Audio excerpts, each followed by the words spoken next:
Minute, আমি এক্ষুনি আমার সেলফোনটা দেখছিলাম, তো হঠাৎই আমি একটি কবিতার সম্মুখীন হই, যেটা আমি বলতে চাই, একটু শুনুন।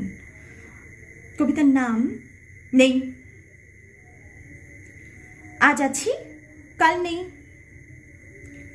তুমি আছো, আমি নেই। দিন আছে, রাত নেই।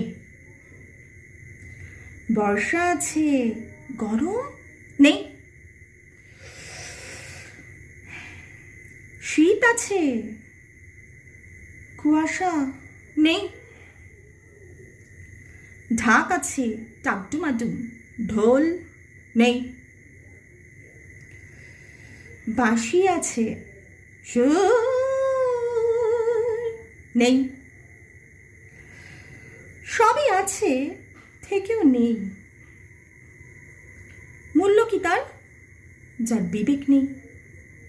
এবার বলি, আমাকে ছোটবেলায় মা বাবা বলতেন আর কি, যে একটু মন দিয়ে পড়াশোনা করো, যেটা আমি করে উঠতে হয়তো পারিনি, কারণ আমি এই কবিতাটার মানেটাই বুঝতে পারিনি। মানে আমি কাউকে নিয়ে কিছু বলতে চাই না, আমি শুধুমাত্র কবিতাটা নিয়ে বলতে চাই। আমি এর মানেটা জানতে চাই।